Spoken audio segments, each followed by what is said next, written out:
Hola, ¿qué tal? Y bienvenidos a Criptopedia, episodio número 6. Si alguna vez te has preguntado qué son las criptomonedas, quédate con nosotros porque el día de hoy vamos a hablar sobre la historia de Bitcoin.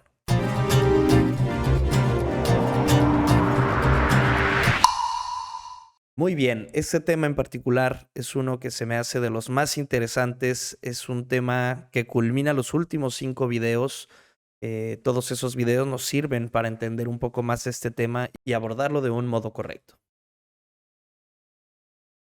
Desde la historia del dinero hasta qué son los impuestos, vamos a mantener la mente abierta mientras contamos algunos datos curiosos históricos. Vamos a hacer una pequeña recapitulación y ver cuál es el origen de Bitcoin y para qué nos sirve. Excelente, como todos los podcasts, vamos a empezar con algunas definiciones. En este caso, vamos a recordar cuál es la definición de dinero.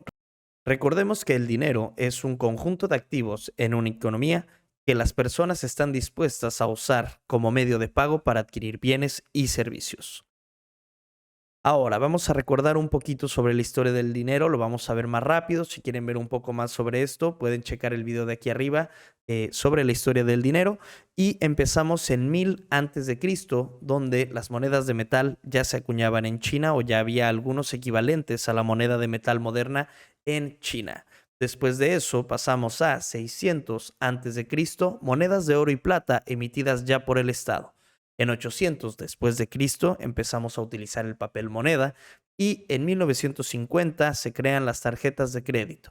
En 2011 ya contamos con billeteras digitales. Como podemos ver aquí, tenemos un proceso, ha sido todo un proceso desde 1000 antes de Cristo hasta la actualidad de cómo ha ido evolucionando el dinero generación tras generación.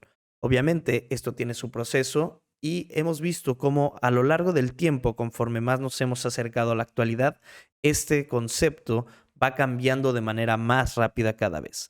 Entonces, con las monedas de metal en China empezamos un poco antes con el dinero mercancía, después pasamos a monedas de metal, después pasamos por dinero de papel, que esto tenemos aquí que era con un respaldo de oro. Es cuando la gente dejó de cargar el oro porque no era muy conveniente y empezó a dar los vales de deuda como dinero de papel. Estos fueron sus orígenes. De aquí tenemos algo que surge con los orfebres, que es el dinero de confianza o los primeros rastros que podemos tener del dinero de confianza. Los orfebres eran personas encargadas de tener el dinero, como son los bancos ahora, y ellos emitían estos billetes o estos documentos de transferencia de deuda o que respaldaban que tenían cierta cantidad en oro y plata o en metales preciosos o en monedas guardados. Esto ayudaba mucho a las personas para que no tuvieran que andar cargando completamente con todo su dinero o varias bolsas de él. Y aquí estos amigos comienzan a darse cuenta de que no todo el mundo iba al banco a redimir estos documentos, sino que podían hacer transacciones solamente con la promesa de estos documentos, porque sabían que el respaldo estaba en el banco. Entonces, muy inteligentemente, se dan cuenta de que no tienen que tener toda la reserva disponible, sino que pueden disponer de una parte siempre y cuando cumplan o cuando alguien venga a redimir tengan suficiente para dárselo. Entonces, aquí empezamos ya a ver este dinero de confianza o una pequeña pincelada de lo que podría ser el dinero de confianza. Esto obviamente era una muy mala práctica que seguramente trajo bastantes consecuencias cuando la gente quería ir por su oro y no tenían cómo pagar. Recordemos que para este punto todavía no estaba todo esto regulado por el Estado, sino que eran, digamos, personas con buena reputación, las que prestaban este servicio. Después, en Europa, cuando se encontraba en la época de guerras y conquistas, empezaron a emitir los bonos del gobierno, que son bonos con los que el gobierno subsidiaba o aceptaba préstamos a cambio de estos bonos con los que subsidiaba gastos como guerras, conquistas, mantenimiento de ejércitos, etcétera. Después de esto, obviamente con esto, con lo de los orfebres, hubo un gran problema que fue que se empezaron a dar cuenta de todas estas malas prácticas y Fue por esto que se crean los bancos centrales, como ya vimos también en el video de la historia del dinero. Recuerden que si quieren verlo más a detalle, pueden visitarlo. Ok, entonces los bancos centrales surgen en Inglaterra, pero cuando Estados Unidos se independiza de Inglaterra, empiezan a crear el sistema de Reserva Federal. Este es un organismo que está encargado de distribuir y manejar las finanzas de todo el país. Esta es una de sus funciones, así como emitir de manera oficial el dinero en circulación o ya sea en papel o en moneda. Entonces, aquí vemos que el Estado empieza a tomar mucho más las riendas en cuanto a la administración de los estados, porque habían surgido varios problemas por estar en el tema de que no estaba regulado o que era de particulares. Entonces, de esta manera, la Reserva Federal es una entidad encargada de imprimir el dinero.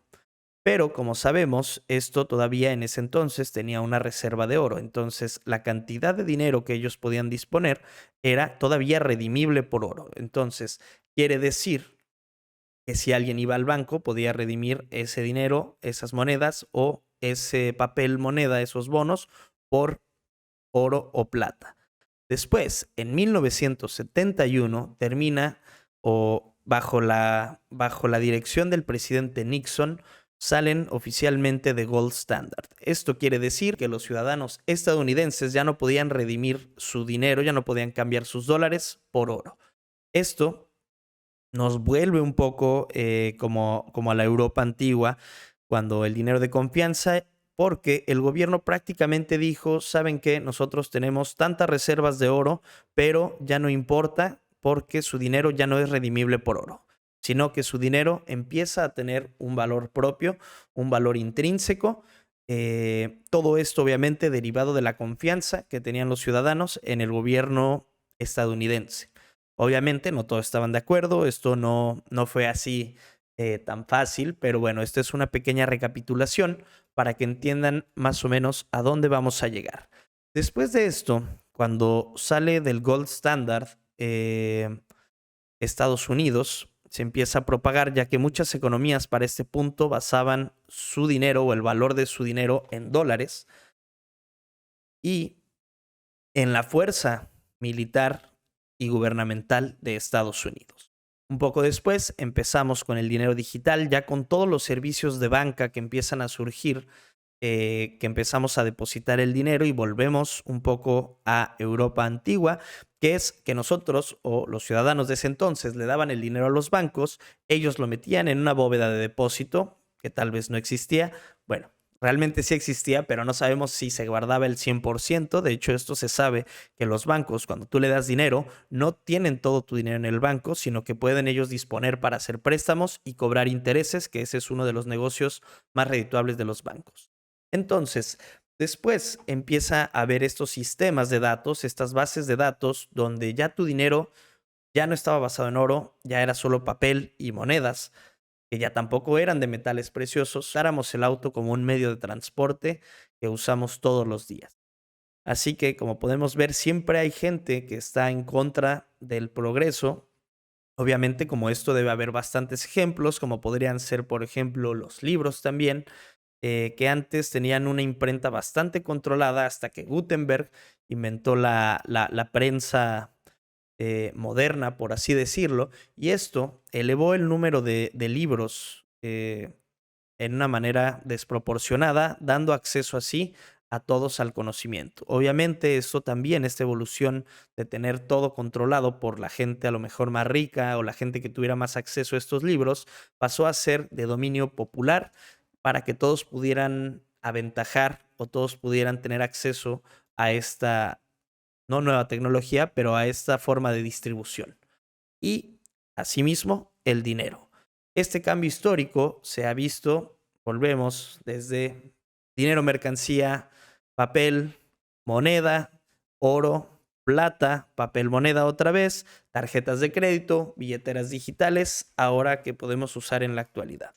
Todo esto ha sido un proceso de cambio y adaptación a los tiempos que se viven en ese momento, y todo ha sido una respuesta de la evolución humana. Tenemos aquí algo muy importante que son las funciones del dinero que hay que recordar siempre que hablemos de este tema. que es el dinero tiene que ser un depósito de valor, una unidad de cuenta y un medio de cambio. Depósito de valor significa que no pierda su dinero a través del tiempo, como podrían ser los metales preciosos, que siempre el oro va a ser oro, siempre va a ser valioso. Una unidad de cuenta, recordemos que tiene que ser divisible.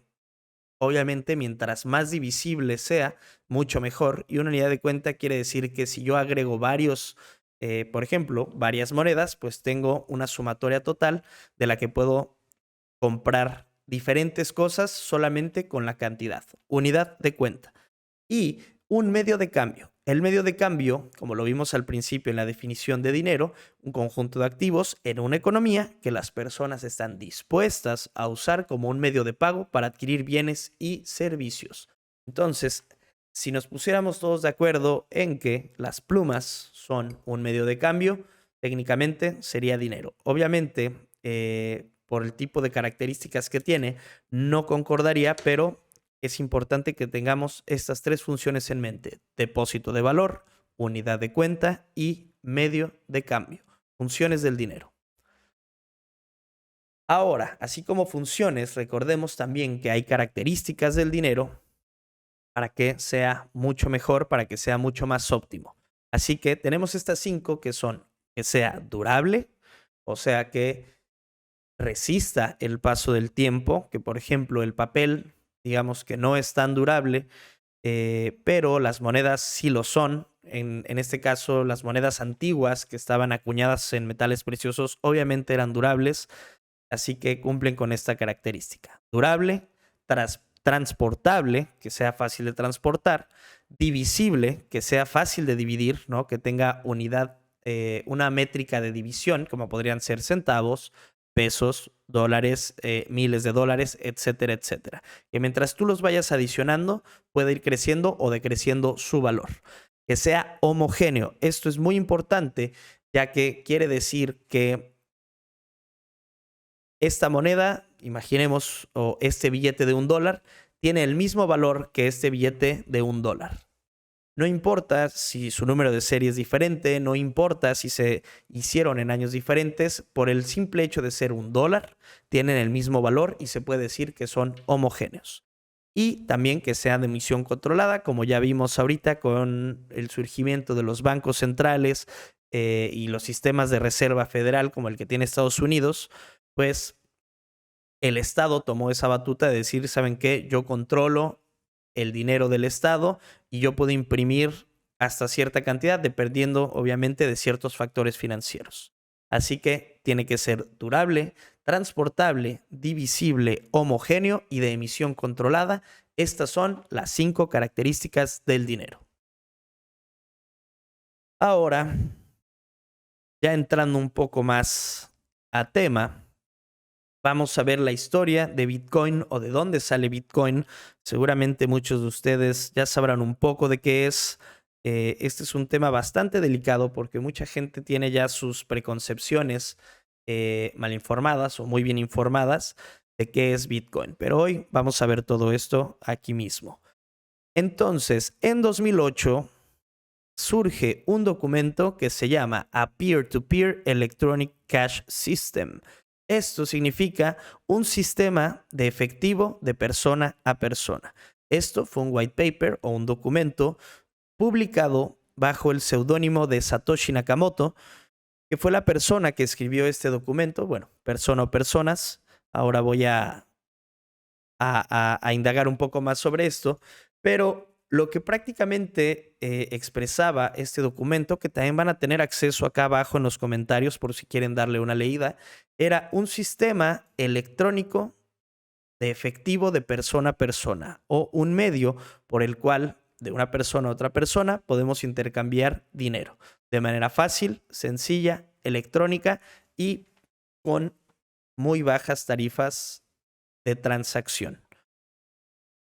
Esto fue en 2018 cuando Satoshi Nakamoto, nuestro personaje misterioso, publica este papel. Pero ahora, ¿quién es Satoshi Nakamoto? Satoshi Nakamoto, hasta el día de hoy, no sabemos exactamente quién es. Se dice por ahí que es una persona o un grupo de personas que trabajaron en este sistema, sistema electrónico de efectivo digital en conjunto, pero a día de hoy nadie sabe exactamente quién es Satoshi Nakamoto o quiénes son Satoshi Nakamoto. Esto es muy interesante, ya que a día de hoy, pues Bitcoin ya tiene pues bastante tiempo en funcionamiento, ha tenido sus altas, ha tenido sus bajas, pero es bastante bien conocido, y que nadie haya salido a reclamar el haber creado esto es bastante increíble. Lo que sí sabemos es que Satoshi Nakamoto cuenta con cierta cantidad de Bitcoin en una cartera que no se ha movido desde que la puso ahí.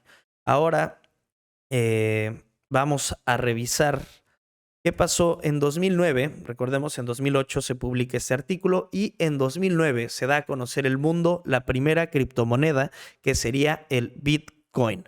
Obviamente, antes del Bitcoin ya teníamos algunos destellos de esto, o ya era algo que se estaba buscando desde hace bastante tiempo, como podría ser el DigiCash o el BitGold, que eran sistemas muy parecidos a Bitcoin. Por ejemplo, DigiCash surgió antes que Bitcoin, pero desafortunadamente cuando surgió no estaba el e-commerce tan desarrollado, así que por, digamos, falta de infraestructura o de conocimiento, tuvo que cancelarse ese proyecto. Pero BitGold comparte muchas similitudes con Bitcoin. Recordemos que es su antecesor, y de hecho en el white paper se puede revisar y se puede ver una similitud tremenda. Pero lo que hacen en 2008 es sacar este que era para el Bitcoin, y en 2009 por fin se da a conocer el mundo la primera criptomoneda, que es Bitcoin. Entonces, para los que ya saben un poco más, recordemos que hay varias criptomonedas, pero siempre que hablemos de Bitcoin estamos hablando de la primera criptomoneda que surgió en este espacio. Por eso es tan importante. Y sobre todo que tiene una estructura bastante buena dentro de su sistema, que podemos ver un poco más adelante. Y así fue como surgió esto, y se le llamó el oro digital, o la idea es que fuera como el oro digital. ¿Por qué tiene valor Bitcoin? Pregunta súper importante, ¿no? Porque podemos ver que es un sistema electrónico de efectivo de persona a persona. Pero ¿qué es lo que le da el valor? Recordemos aquí nuestras funciones del dinero y nuestras características para poder entender esto. Tenemos durable o durabilidad. Hablando de que es un sistema que existe en diferentes ordenadores distribuidos a lo largo del mundo, podemos decir que Bitcoin es bastante durable mientras tengamos electricidad y mientras tengamos internet, que eso pinta pues para ser algo bastante duradero, sobre todo en nuestra sociedad hoy en día. Así que cumple con esta característica muy importante, que es ser durable. Transportable. Esta característica la cumple de manera muy sencilla, ya que tú puedes tener tu cartera de manera digital, ya que vive en los servidores. Y prácticamente, si tienes un punto para conectarte a internet, puedes disponer de tu Bitcoin o puedes transportarlo fácilmente. Divisible. Aquí viene la medida de los Bitcoin. Este es muy importante que lo entiendan para futuras referencias, ya que en las noticias también se hace mucha mención de esto y es importante que sepan cómo funciona. Bitcoin se divide en satoshis, ¿vale? Y un satoshi es igual a 0,000001 Bitcoin. Entonces, el satoshi podría ser como la unidad de centavo, la unidad más pequeña con la que contabilizamos el Bitcoin, ¿vale? Es decir, que 100 millones de satoshis hacen un Bitcoin. Entonces, quiere decir que un Bitcoin se puede dividir 100 millones de veces, así que cuenta con ser divisible como unidad de cuenta. Homogéneo. Es homogéneo ya que un Bitcoin es equivalente a otro Bitcoin, no importa, son intercambiables, así como el dinero, así que esta también la cumple. Y tenemos aquí lo que muchos podrían pensar que es el problema más grande con Bitcoin, que es la emisión controlada, pero esto por desinformación, y mucha gente no lo sabe, pero Bitcoin tiene digamos, un suplemento finito de monedas. Esto quiere decir que nunca va a haber una moneda más de estas. ¿Y cuál es el número mágico? 21 millones. 21 millones de Bitcoin es todo lo que va a existir. ¿Cómo se logra? Esto viene hundido, digámoslo así, en el programa de Bitcoin o en toda su estructura. Está programado para que solo se puedan generar 21 millones de Bitcoins. Así que obviamente hablamos de una emisión controlada. ¿Cómo se hace esto? Todo esto es por medio de códigos y protocolos computacionales que regulan esto. Quiere decir que cuando se mine el Bitcoin número 21 millones, ya no va a haber otro. No va a haber 21.1, 22, 25. Es imposible, ya que esto viene sellado dentro de su código. Así que con esto vemos algunas de las cosas más importantes de Bitcoin, así como cómo surgió y cuál es su propósito. Pero, ¿todo esto qué significa? Prácticamente es, como ya lo habíamos dicho, un sistema electrónico de intercambio de efectivo de persona a persona. Esto, ¿por qué parece ser tan diferente a todo lo demás? Pues es un poco más técnica la respuesta, pero todo esto, los servidores están distribuidos en diferentes ordenadores a lo largo del mundo, garantizando así la seguridad de la red y que todas las transacciones queden en un registro que aparte es público. Esto es muy importante, un registro público de operaciones. Esto quiere decir que cualquier persona puede entrar a ver las operaciones, pero cuenta con la ventaja que también es anónimo. Entonces, ¿cómo nos identificamos dentro de este sistema de pago? Muy sencillo. Nos identificamos a través de números y de contraseñas que nosotros tenemos, que también tienen que ver con el tema de criptografía, para poder así hacer los intercambios. Y lo que busca principalmente es generar confianza de personas que no se conocen, pero con la seguridad que te da el sistema, poder hacer estas transacciones.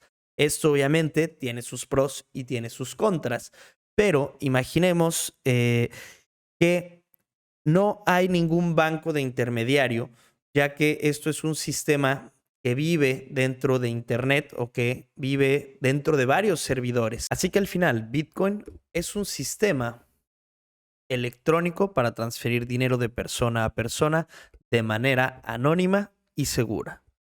Esto es una respuesta o surge como una respuesta a la crisis de 2008 que se vivió en Estados Unidos. Ok, ¿y todo esto por qué nos importa o por qué es útil para nosotros?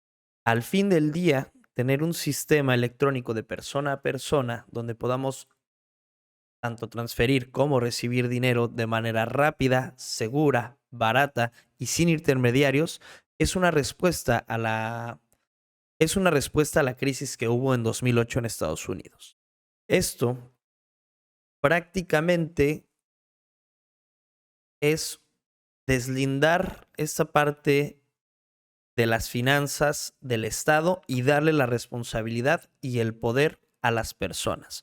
Obviamente esto conlleva varios retos importantes en el sistema de gestión de tu dinero, como que tienes que tener tus contraseñas, tienes que ser muy cuidadoso con los depósitos, etcétera, etcétera. Esto lo vamos a ver un poco más adelante, es otro tema, pero a grandes rasgos, esto nos sirve como un sistema de libertad financiera, o al menos eso es lo que se busca. Obviamente todos son libres de hacer su propio criterio con la información que se les da por acá. Y por favor, esta vez me gustaría escuchar su opinión en los comentarios. ¿Qué piensan de Bitcoin? Si es algo que les gusta, si es algo que les interesa, si es algo que de plano no les gusta. Para empezar a saber por dónde vamos a ir en estos capítulos o en estas series, que ya vamos a empezar a hablar un poco más de temas más pegados al futuro, NFTs, inteligencia artificial, Web3, etc. Así que recuerden escucharnos en su plataforma de podcast favoritas para video podcast. Estamos en YouTube y en Spotify como Criptopedia Podcast. Y en todas las demás plataformas estamos igual como Criptopedia Podcast para que nos escuchen. Así que muchas gracias por sintonizarnos en este 6º capítulo y nos vemos la próxima semana. Chao.